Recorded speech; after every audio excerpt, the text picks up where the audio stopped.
Guys, of the same episode, we're having a great conversation with Mohit, part of the book club, right? Part of the book club, the podcast. I'm so sorry. I run a couple of podcasts, so I haven't, I haven't like figured out what to say yet. So I'm waiting for Mohit. We're talking about books. Stick around. Stick around.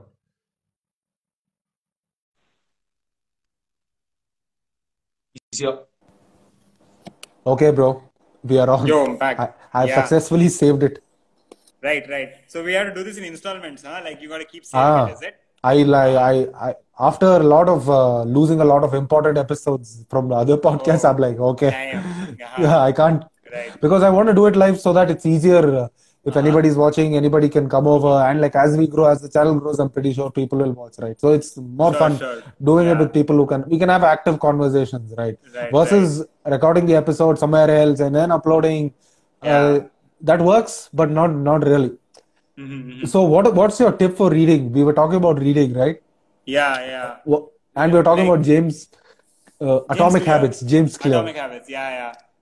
Like before that, like this conversation thing is pretty cool though. Like, whenever we have interesting conversation like this and you put it in the cloud or in, Instagram like this, I guess there's a lot of people which are gonna like benefit from this, isn't it? Because, it's an interesting model. Let's see how it goes. Yeah. Yeah, bro, that's the And whole reason yeah, I'm walking whole on reason. tight ropes. I Yeah. might like lose the Yeah. episode, Oh, or damn. I might Yeah. save it. Like that's the whole glitch right now because like Yeah. I can't help it. Like Instagram can just like boom, like flip. And what happened was last time in my other podcast, Yeah. at Yeah. the end, bro, at the end of the episode, like I lost it, Right. bro. I was just about to cut it and I asked another question. And then Uh-huh. like my phone ran out of charge or some shit happened and I lost the episode. Like The I whole couldn't thing, help huh? it, Like, right? how many Yeah, hours? the whole How many thing. It was minutes? that was an hour or so, bro. Oh, It was damn, like a man. nice. So nobody will always learn through like Yeah. making the due mistakes. So Yeah. I don't like fret over like losing.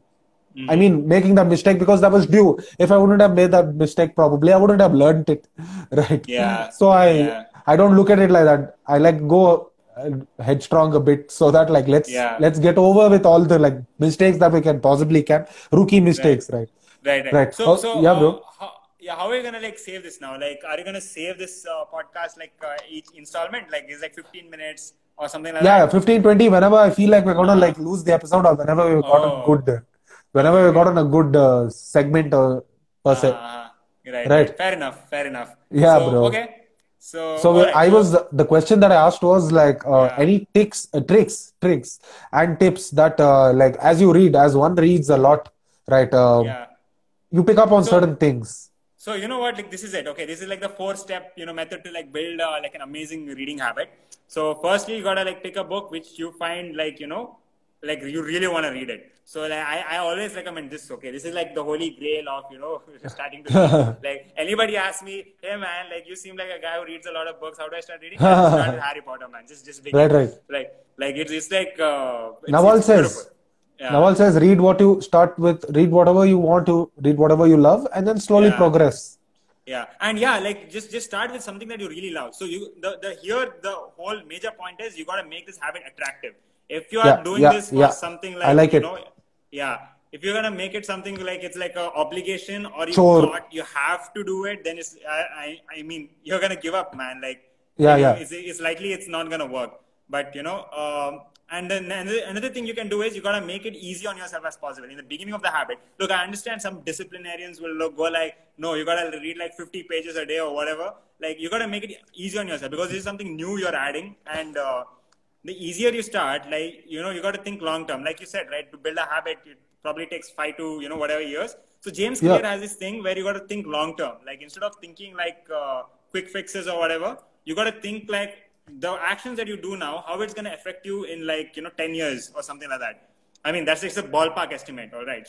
Yeah. So yeah, so you start with like probably 5 pages. I don't know, like according to James Clear, it's like 20 pages is also works, and 20 pages has been working for me. So my habit is to like go for 20 pages per day, and that makes it very, what do you say, easy.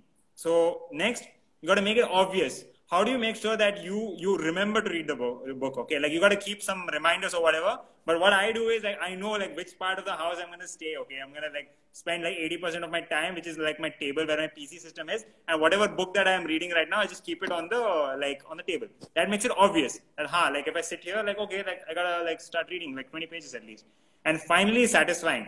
This is important. Okay, like every habit, it goes through a cue, like a craving, like a behavior and a reward. That's how the habit is deconstructed. Yeah, so yeah. this utilizes all these Points. like parameters, Aspects. points. Yeah. So you need like a reward after you do the behavior. You need a reward. Now, how do you make reading satisfying? So like I go for the ultimate like what do you say, reward, like people like appreciating me. So if I read something, I have like set up like a book club where if I read something, I immediately say, look, I read 20 pages today. Like I feel like a boss. Yeah. So something like that. So even with the like some other, it also works with other habits. So I've recently started like going for this Inktober thing where you draw like one thing, draw like one thing based on a prompt, and I've been putting it on Instagram shamelessly, like regardless of how bad it is. Like screw it. Yeah, like, yeah. any like It's nice, bro. Appreciation. Yeah. Some great stuff. You drew Nick Bostrom's super intelligence, right? Yeah. Like I drew the owl. Yeah. I didn't draw the whole thing. I just drew the owl. The infamous owl. Yeah. The infamous owl. Yeah. So yeah, like you can apply this to any habit you want to go for. Like one thing is reading, and I like the new thing that I have taken up is writing rap lyrics. So one like six. Yeah. So that's the one new thing like I do now. So like in rap you have these 16 bars, right? Like I mean one bar is equal to one line. So I write like 16 bars in one day. So like each bar is one line. So I got to make sure all of them rhyme. So Dr. Dre has a book. Oh, Dr. Dre's book is there, but it's more about how he was dealing drugs and stuff. Dude, those also help though. Like those are help. But disclaimer: help you in getting context. Okay, not to say context. That's what but to write rap, I read a lot of songwriting books, so not rap per se, but there are songwriting would also. Is applicable, but like not in a rap context probably, but those books also can like start helping you write better raps because like you can like probably like there are different techniques, there are like different stuff that speak about like how do you conceptualize each stuff. So and these biographies, dude, these artist biographies, like you spoke about Dr. Dre, right? Back in when I was in college, I read the 50th Law. Okay, like okay, let's start there. Let's go biographies. Give me some like nice biography. 50th Law, Robert Greene. Bro, dude, 50 Cent and Robert Greene. 50 Cent and excellent, man. RG. Yeah, bro. Dude, it's insane. Like, I really love that book. I heard an audiobook. I don't remember reading it. And The Art of Seduction also was an audiobook. But RG, Robert Greene, I've heard. So that's the thing. There was a point of time when I used to drive around a lot. So I used to just like throw on like an audiobook. So this is what I was talking about. Like my tricks and tips as to how you can like get your reading game better. Because like I'll tell you, the first one is if you open it your books, PDFs that I do read was an Internet Explorer. Internet Explorer has something called a speech to text conversion. Right. So I used to just switch out the speech to text, and Microsoft's David used to come over and we used to just like recite the entire book. I used to Bluetooth like connect my laptop to the Bluetooth. And I used to like turn on this one, and I used to just start the book, and the book used to start, and I used to just listen to it while I was driving. So that's how I used to like pick up. I used to essentially make it an audiobook. Essentially make any book. You don't need a official copy of the audiobook. I used to just convert it. So that's the beauty of like AI. We'll get into those books later, right? Bro, Speechify, AI, Speechify. There's already Speechify, right?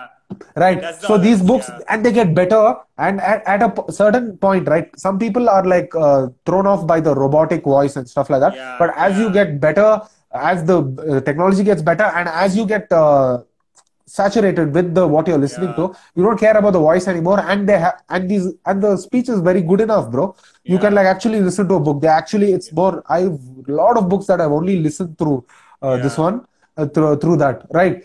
And I used to like drive around and I used to listen to. I used to finish a book by the time I used to leave like my place to this one. You know what? Like a lot of people are put off by this robotic voice shit. And like, back then, okay, I used to have like this iPhone 4, like small phone, okay, like back in college. And I used to like get the books and put it on iBooks, all right. And it was already the font, like you could like make it big, but the bus used to shake so much, and I got used to like reading that. So whenever I talk about books with other people, right, they'll ask like, how are you reading books on iPhone? I mean, on a phone, that too. It doesn't make any sense, like like they get put off by that. So it seems, right, people who are crazy about books, right, they'll do whatever they want, man. They will just go ahead and read it. So, but there are some people who love the smell of the books, and they'll go around, smell it and all that stuff. They want an experience. So it's up to you. Like, what is it that you intend to do with this habit? Do you want to just sit back, relax, have a cup of coffee when it's raining, and have that Instagram-worthy picture of you reading, or do you like want to like really like develop yourself? Read, yeah. I want to just read. Because like us, right? Like you doing that internet explorer thing and getting all the audio, the robotic voice and shit. Like, and me like getting books on doing whatever it takes.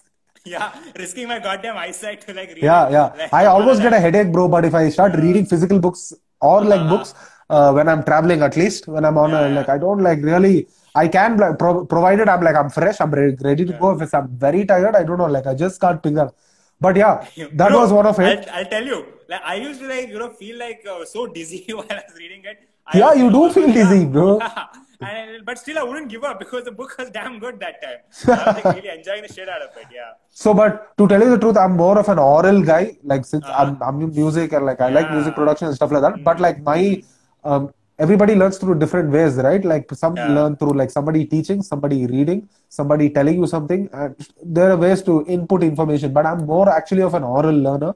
And the more, if I listen to it, it's far more better for me versus reading. But that's what it goes about, what kind of a learner you are. And that's the whole point. I started the podcast, and I've started podcasts in different places. And it's more about educational podcasts.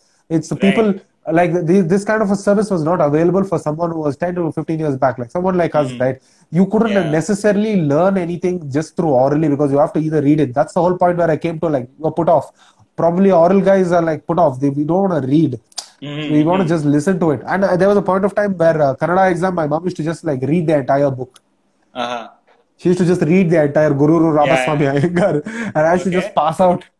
Like before the exam. I used to just listen. I used to pass out, but I used to listen. That like since I'm oral, right? I don't.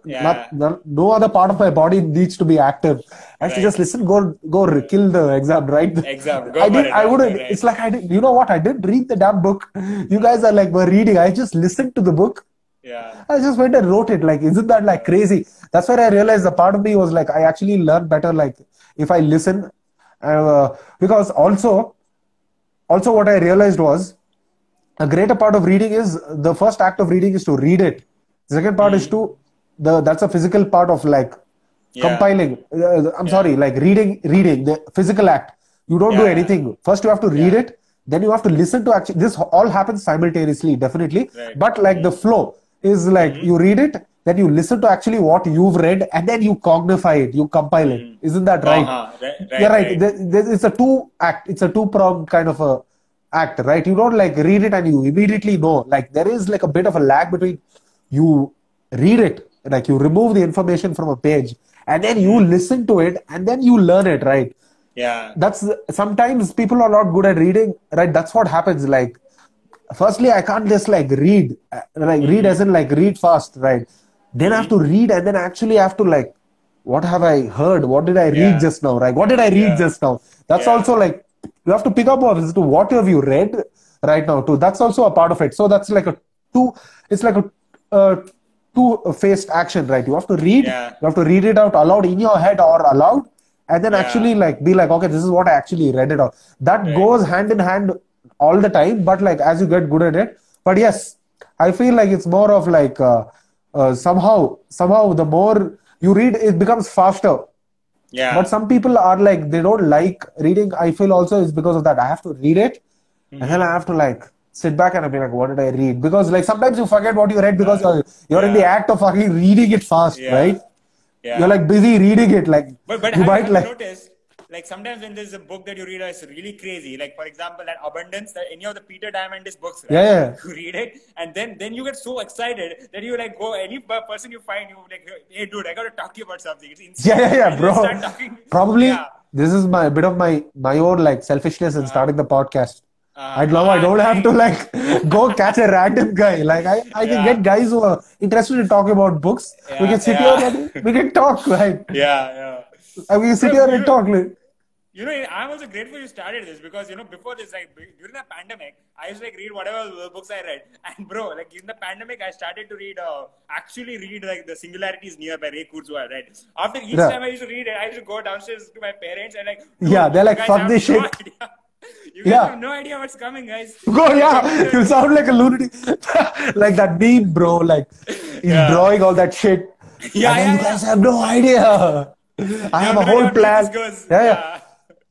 But it helps. It helps to like speak to people who have already read, who are reading or who would like to read those books. And that's the whole point.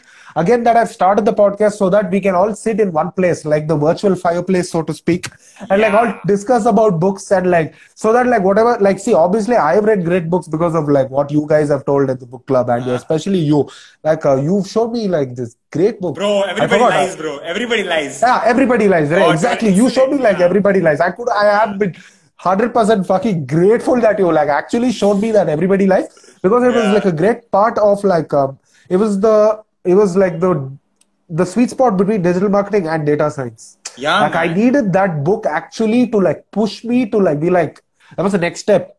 More data, like got to learn data science, data management, data mining and all that. To get to that, like I was still in the like learning, understanding that. But when I love Google Trends, like as like I have to understand digital marketing and stuff like that, right? I love Google Trends. I have to like check Google Trends 24/7. But that book made it evident and important as to like why am I actually like checking? Like that book couldn't have been beautiful, bro.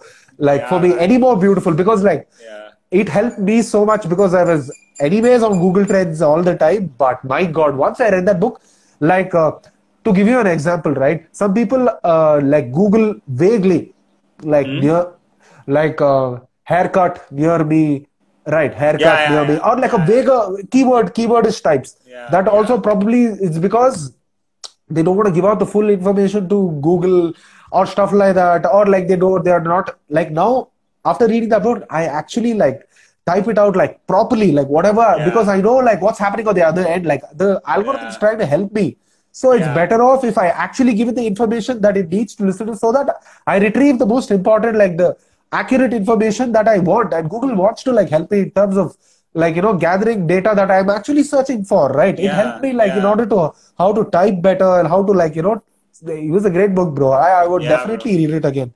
And it's part of my this year's collection, one of my top 10s. It's going to make my top 10s. Definitely, bro. And the other aspect I want to talk about was the other thing was I used to drink tea. Now I don't drink tea or hot water. And then the most important hack that I would give anybody who wants to like just read a lot and like wouldn't give two fucks about what's happening in the surrounding, because I also understand that if you're reading, you might since I understand audio better too, like I sit almost a lot of times I create audio, right? Like any kind of like minute vibrations, anything that will around you, your immediate environment is going to always, you might not like pay heed to it, but like your subconscious is actually picking up on all these, like, because like let's say there's a huge noise near you. Who do you think reacted? Your consciousness, like your immediate consciousness, or like the you know, like the subconscious, because that is also actively listening. You want to like remove all that, right? It's very nice for you to like just, there's a good YouTube video called soft brown noise, and there's a particular type of brown noise. There are other types of brown noise. I highly recommend anyone you want to lose yourself in books, I am telling you, this can't be any better. It's one of the greatest hacks, and I still do it right now for like even working or anything. I just put on brown noise and I just start reading. What happens is it what do you call it equalizes the incoming noise. You wouldn't hear anything. It you wouldn't hear the incoming noise, and the noise itself is not binding. It wouldn't like rattle you. It's a soft brown noise.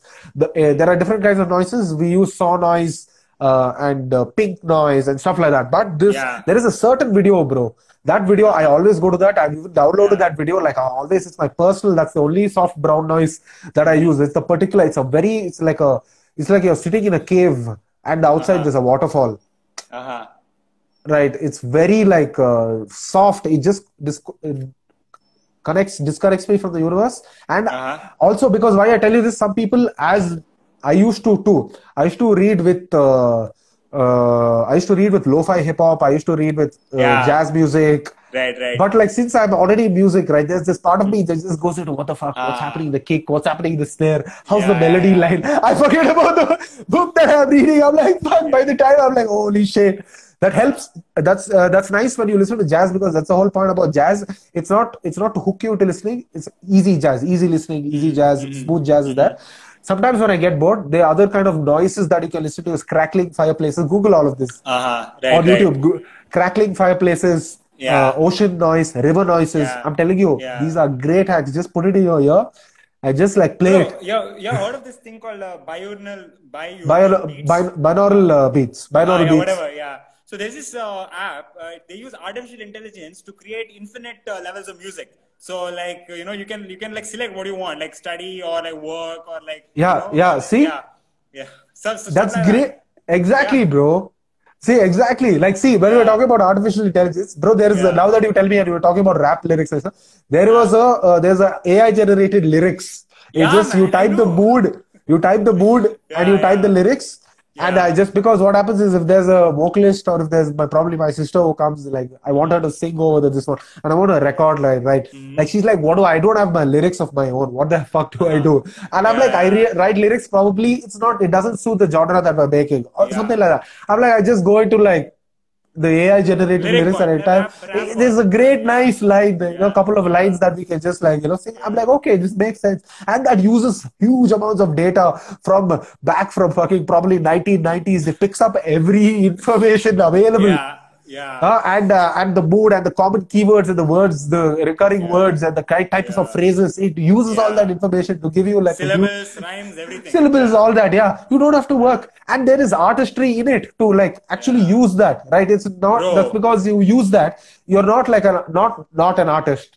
You know what I'm saying? This is a really good segue. Like when you're talking about AI generated lyrics and AI generated art, right? There's a good segue to like the GPT-3, man. General Transformer. Please, bro, tell people about GPT-3. Give us a little of a background for anybody who's listening. So about GPT-3. So back when we were all like, just got into lockdown in March and we were all worried about the pandemic, the company OpenAI, the company that Elon Musk founded, apparently, like it's like an open source artificial intelligence software people. So they released this thing called GPT-3. Bro, like the audio is echoing, bro. Is it? Yeah. Anything you did? No, I just increased the volume. Yeah. Okay, chill. So alright. So GPT-3, what it can do is it has like a quarter of the networks which a human brain has. A human brain has like up to like 4 trillion connections on networks, right? GPT-3 has about like what? I don't know. Do the math. Like it has like up to like a quarter of the trillion. Okay, now what does this mean is that if you give GPT-3 a prompt, it is able to like produce a lot of like text. For example, if I say once upon a time in like a kingdom of this land, then the GPT-3 will create a cohesive story. And if if you write parameters like, okay, I'm going to interview Albert Einstein now and we are sitting in a coffee shop. And then whatever Albert Einstein would say, GPT-3 based on its full research on the internet, because it has been set loose on the internet. All right. It has been like gone through Reddit. It has gone through a couple of library books, Wikipedia, everything. And it can answer questions to you. And now what it can do is it can create short stories. It can create poems, and they are using it on it can even, this is the crazy part. It can even like generate images based on it can create own images, like artificial images. And what people are saying is this is like the beginning of an artificial intelligence which could probably like replicate everything that we can do. See, right now, what's happening in data science is artificial intelligence can replicate the 2 seconds of thought a human being can do. Right. It can't do more than that. So if it takes 2 seconds for you to decide something, it can be done by an AI. But if it takes you 5 minutes to give some deep thought and make a decision, that a data science, Has it's it not evolved reached yet? there. Not yet, not yet. But GPT-3, what it's been Definitely. able to do, like people are getting a bit worried now. Okay, like if all of this work can be like automated, then what is left to do for human beings, right? That's one part of the problem. But the another part is that this like explodes the how art is done, because see, when Gary Kasparov was beaten by IBM's Deep Blue back in the 1994, Yeah. right? Like since then, right? Like he is the grandmaster in chess, and he realized that okay, if I am supposed to be like good at chess, then maybe I could do something with the computer. So he came up with something called Centaur chess tournaments. Okay, so basically you and an AI work together against another person and an AI, and you guys play chess. Holy So fuck. that's like could be the future of music also. Like you have an AI with you, like an AI bot or whatever, and before you like if you want to like develop beats, you just ask the AI, hey, let's develop a beat for this, and like you gotta like make the lyrics, and you gotta like make the format, like that will change the whole game of rap and art in general. I'm just giving the example of rap here because Yeah. yeah, Yeah, bro, so definitely. yeah. And then And it's up imagine, to yeah, go imagine on, the go on, kind go of on. art, like, see, I understand, like, artificial intelligence is going to, like, move a lot of industries, but when I'm focusing on the art bit, it's going to be insane, because there's this book called Life 3.0 by Max Tegmark, okay? Live First, 3.0. Live 3.0 yeah, is Bill Gates, yeah, part of Bill Gates' reading list, and reading like list, yeah, Elon Musk's reading list. Let's go into the everybody's books reading list, related to AI. yeah, yeah. Let's go into, So, continue. yeah, like in the first chapter itself, right? Max Tegmark like paints a picture of what it would look like if an artificial intelligence makes a movie, and it's excellent. I love it. Like like it would do it through animation, how it would do it. Like the script, the music, all of that. So how would it make a Pixar movie, and how successful would it be? Like it would be very interesting to see. Like like I'm just focused on that part right now, and like. Give us some books. Give us some books that was like in the theme of AI and stuff. Yeah, bro. Like I think the first book, anybody should, like I mean, it's a huge book. It's called "Singularity is Near" by Ray Singularity is Kurzweil. now. Yeah, get Yeah. this, okay? Ray Kurzweil, he wrote this back in 2004, right? In 2020, he was supposed to release a book called "The Singularity is Nearer." Okay, so Yeah. but then what happened was GPT-3 got released, and I think some speculate that because GPT-3 got released, like he's delaying the book so that he can like take that into account as well. So because in 2004, right, Ray Kurzweil predicted that by 2019 we would have like artificial intelligence that would be capable of like He's Google's AI head. Yeah, dude. He's that's apparently his first job ever in his life. Because so far he was just an entrepreneur, and finally he got a job in 2009.